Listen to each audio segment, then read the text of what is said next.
Hello बच्चों, आज मैं बात कर रहा हूँ centre of mass and collision. तो इसमें हम जो पहला कंसेप्ट लिखेंगे वो centre of mass of system of discrete particles. मतलब कि पॉइंट मास आपको बहुत सारे दिया हो, उसका सेंटर ऑफ मास निकालना है। तो इसका सेंटर ऑफ मास अगर जनरल फार्मूला लिखें तो आर सेंटर ऑफ मास लिखते हैं बच्चों। यहाँ पर लिखते हैं m1 r1 vector, m2 r2 vector. इस तरह से बहुत सारे पार्टिकल हो सकते हैं rn वेक्टर और डिवाइडेड बटे m1 plus m2 plus dot dot dot. इस तरह से लिखेंगे mn। यहाँ पर आप लिख सकते हैं कि कैपिटल जो m है वो m1 plus m2 plus dot dot mn, मतलब कि टोटल मास, ऐसा कर सकते हैं आर सेंटर। तो ये जनरल फार्मूला है। अब आपको लिखना हो एक सेंटर ऑफ मास, तो आप लिखेंगे m1 x2 m2 x2 n particle तक mn xn और डिवाइडेड बटे m1 plus m2 plus mn। ऐसे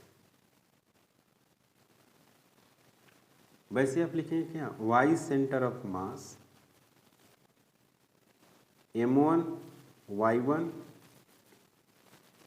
m2 y2 plus mn yn और डिवाइडेड बटे m1 plus m2 plus dot dot mn।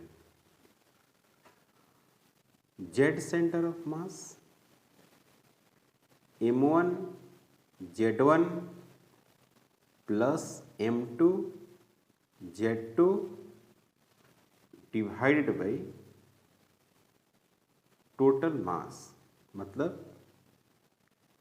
m1 m2 mn। अब कोई कहे कि आप फॉर टू पार्टिकल्स के लिए लिखिए टू पार्टिकल्स,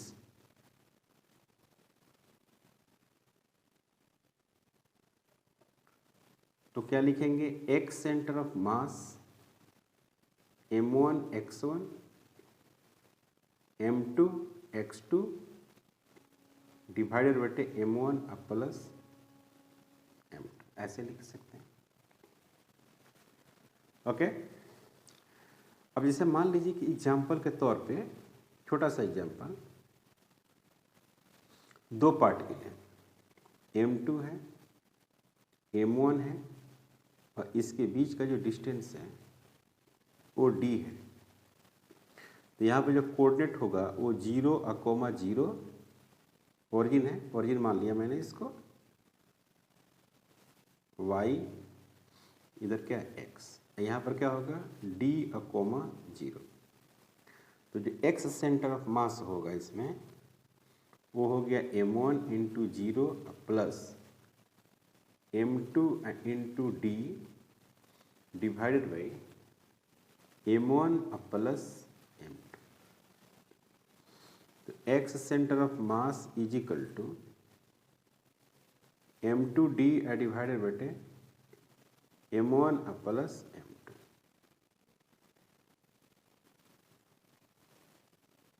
ये होगा इसका सेंटर ऑफ मास, x पर होगा। y सेंटर ऑफ मास क्या होगा, 0, और z सेंटर ऑफ मास भी क्या होगा, 0। चूँकि x एक्सिस पर y और z 0 होता है, जैसा कि आप जानते हैं। ओके। अगर मान लीजिए इसी में if m1 is equal to m2 equal to m, x centre of mass m into d divided by m plus m into d divided बटे 2m।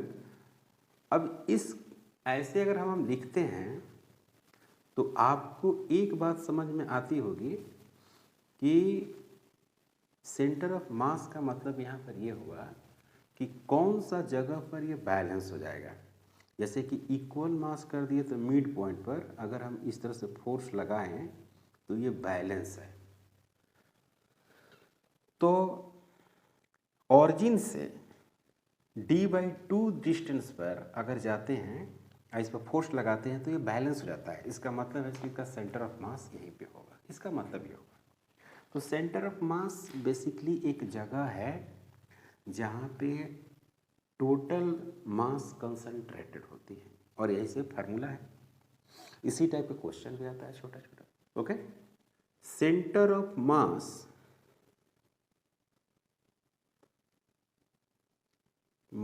Of continuous body.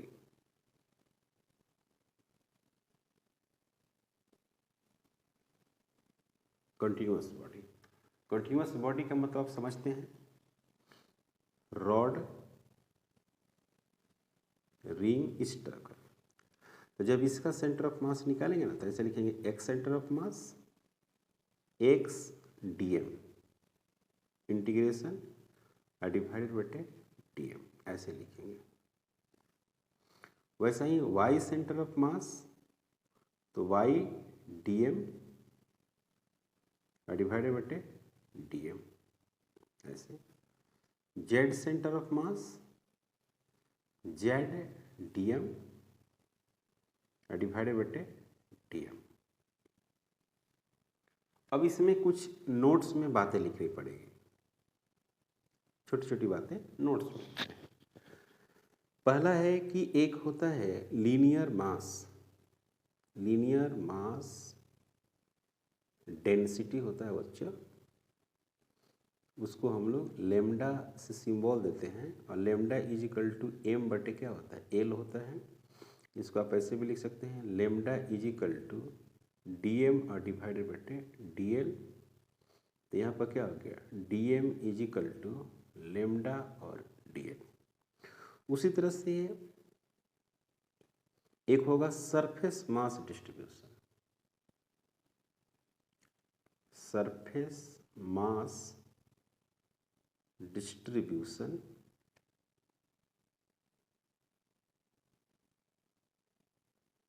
और इसको हम लोग सिग्मा सिंबल देते हैं। यहाँ पर लिखते हैं sigma is equal to mass बटे एरिया लिखते हैं। Sigma is equal to dm divided बटे dA। तो dm is equal to sigma into dA। उसी तरह से एक होता है वॉल्यूम मास डिस्ट्रीब्यूशन। क्या होता है बच्चों, volume mass distribution.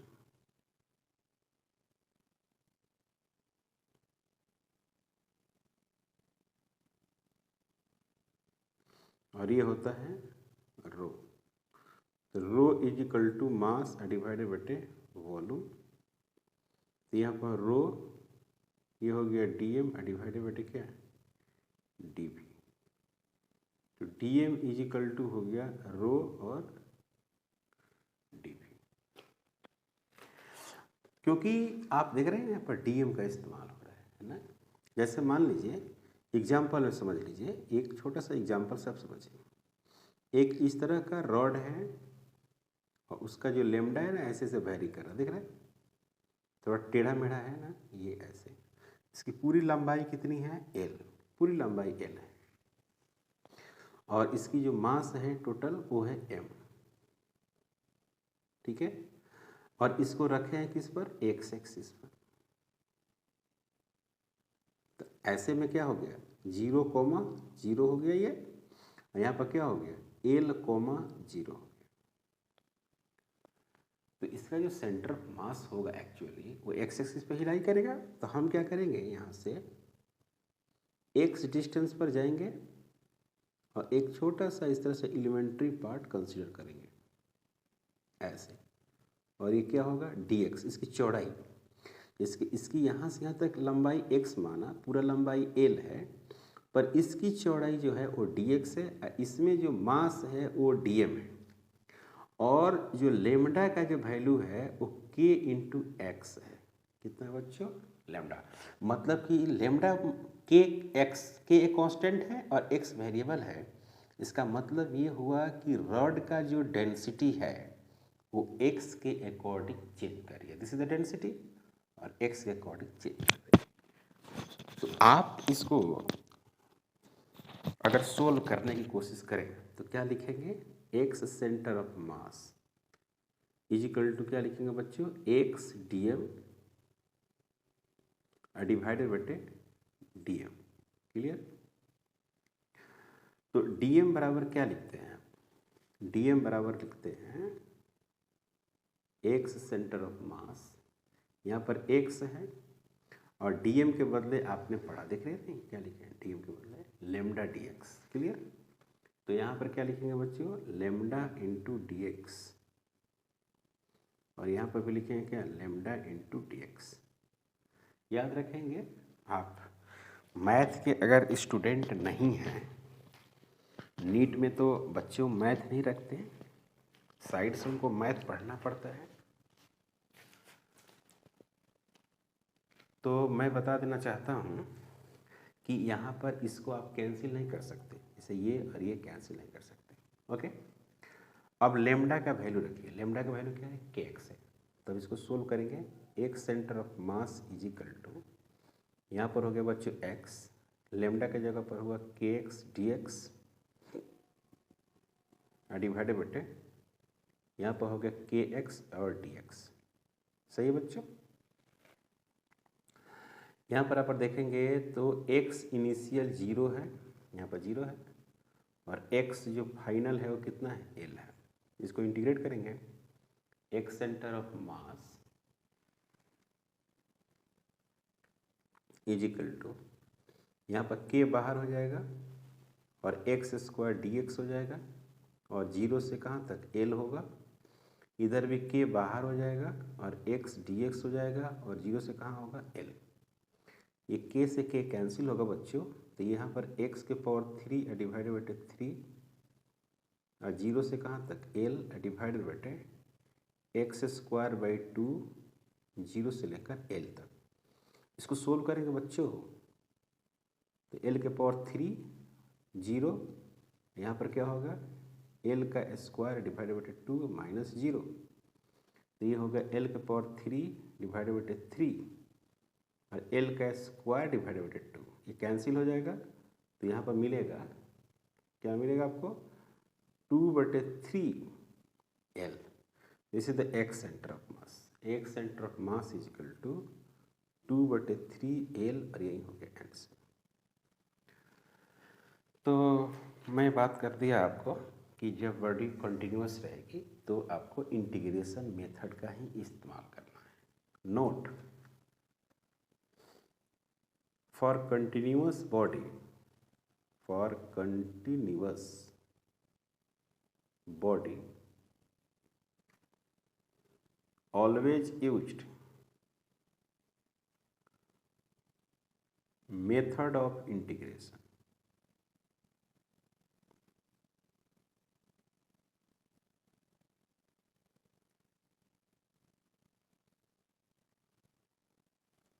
Always used method of integration.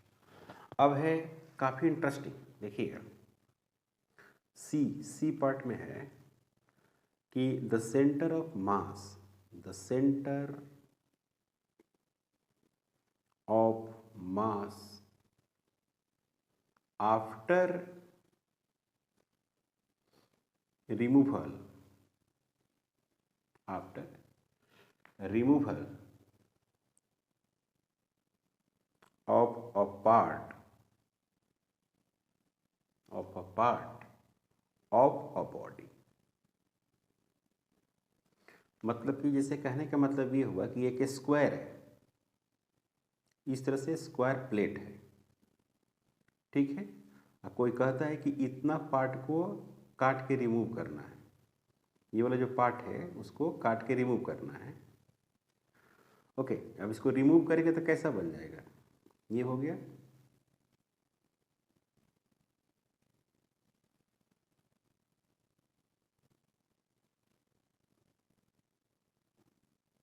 Okay, ऐसा बन गया, देख रहे हैं ना।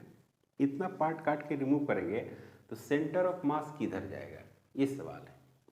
जैसे कि यहाँ पर सेंटर मास क्या होगा, सेंटर पर होगा। अब इसको कह रहे हैं कि इतना पार्ट अगर काट के रिमूव कर दिए तो सेंटर ऑफ मास किधर जाएगा, कितना होगा, ये सारी चीज़ें बताना है। समझ में आया बच्चों? जैसे मान लीजिए कि ऐसा है कि एक डिस्क है, ये डिस्क है, ओके, और इस डिस्क में यहाँ से इतना पार्ट को रिमूव कर दिया तो इसका सेंटर ऑफ मास कितना होगा, ये बताना है। तो सबसे पहले इसका सेंटर क्या था, ये था इसका सेंटर।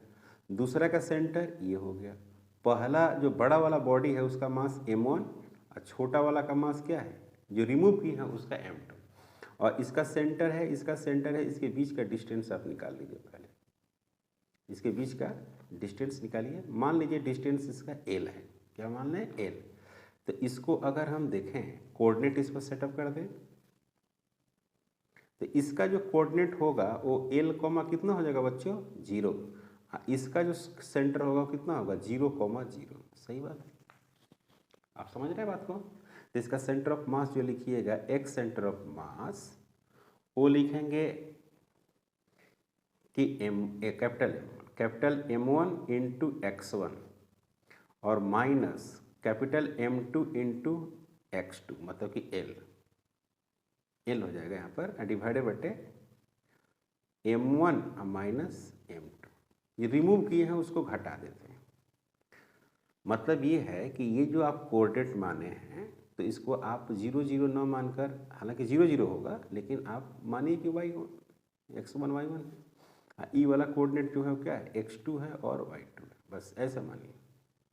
उसके बाद तो आप वैल्यू पुट ही कर दीजिएगा, जो वैल्यू होगा वो पुट करेंगे, या इसी को ऐसे लिख सकते हैं आप, एक centre of mass is equal to,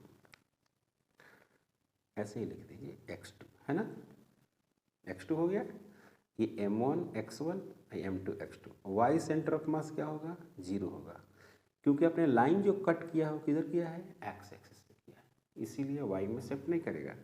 अब इसको पुट करिए, m1 इंटू क्या है, 0, यहाँ 0 है, कोऑर्डिनेट 0 है, 0 0 comma, minus m2 into x2 के बदले पूरा लंबाई कितना है, l डिवाइडेड बटे m1 माइनस m2। प्यारे बच्चों, इसमें देखिए ये 0 है, ये नेगेटिव आ रहा है, तो माइनस m2 इंटू एल आ रहा है बच्चों। तो यहाँ पे क्या मिल रहा है आपको, m1 माइनस m2, मतलब कि ये नेगेटिव मिल रहा है। नेगेटिव क्या इंडिकेट कर रहा है, नेगेटिव साइन ये इंडिकेट कर रहा है कि जो ये सेंटर ऑफ मास है पूरा सिस्टम का, तो पहले तो यहाँ बीच में था, अब ये सेंटर ऑफ मास कहाँ भागेगा, निगेटिव एक्स एक्सिस में भाग रहा है। निगेटिव साइन ये इंडिकेट कर रहा है, क्योंकि जिधर ज़्यादा मास रहता है सेंटर ऑफ मास उधर ही शिफ्ट होता है। अब कुछ बॉडी है जिसका आप सेंटर ऑफ मास लिख सकते हैं डायरेक्ट, जैसे रिंग हो गया सेंटर पर होगा, रॉड हो गया सेंटर पर होगा, डिस्क हो गया सेंटर पर होगा, स्फीयर हो गया सेंटर पर होगा। लेकिन हाफ स्फीयर का क्या होगा, हाफ डिस्क का क्या होगा, हाफ रिंग का क्या होगा, तो इसकी जानकारी हम लोग नेक्स्ट वीडियो में लेंगे। चैनल पर नए हैं प्लीज़ सब्सक्राइब करें, शेयर करें। Thank you.